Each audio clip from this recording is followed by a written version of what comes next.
জানেন কি, পৃথিবীতে একমাত্র ভগবান যিনি নিজের দেহ বদলান, তাও উৎসব করে? এই অলৌকিক ঘটনাকে বলা হয় নবাকলেবর। জগন্নাথ দেব কোনো পাথরের মূর্তি নন, তিনি দারু ব্রহ্ম, অর্থাৎ কাঠের দেহে বিরাজমান ভগবান। প্রতি 12 বা 19 বছর অন্তর আষাঢ় মাসে এই ঘটনা ঘটে। যখন আষাঢ় মাসে দ্বৈত আষাঢ় আসে, ঠিক সেই নির্দিষ্ট রাতে পুরো পুরী শহরের বিদ্যুৎ সংযোগ বিচ্ছিন্ন করে দেওয়া হয়। চারপাশ থাকে ঘুটঘুটে অন্ধকার। মন্দিরের ভেতরে প্রবেশ করেন কেবল কয়েকজন বিশেষ প্রবীণ দৈতাপতি সেবায়েত।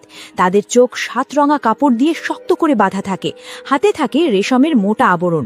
কারণ পুরনো বিগ্রহ থেকে তারা এমন এক জিনিস বের করে নতুন বিগ্রহে স্থাপন করেন, যা খালি চোখে দেখলে মানুষের মৃত্যু নিশ্চিত। একে বলা হয় ব্রহ্ম পদার্থ। কি এই ব্রহ্ম পদার্থ? সেবায়েতরা বলেন, ওটা স্পর্শ করলে মনে হয় ভেতরে প্রাণ আছে, যেন ছোট্ট এক খরগোশ হাতের মুঠায় লাফাচ্ছে। ওটা স্থির নয়, ওটা স্পন্দনশীল। পুরনো দেহ থেকে ভগবানের সেই চিরন্তন আত্মা নতুন দেহে স্থানান্তরিত হয়। বিশ্বাস করা হয় দাপর যুগে জরাব্যাধের তীরের আঘাতে শ্রীকৃষ্ণ দেহত্যাগ করলেও তার হৃদয়টি ভস্ম হয়নি, সেটি আজও জীবন্ত এবং ধুকপুক করছে। সেই জীবন্ত হৃদয়টিই হল জগন্নাথের এই ব্রহ্মদ্রব্য। পরদিন সকালে পুরনো দেহ সমাধিস্থ করা হয়, আর নতুন দেহে জেগে ওঠেন নতুন জগন্নাথ। কিন্তু আত্মা সেই একই। এই কারণেই বলা হয় জগন্নাথ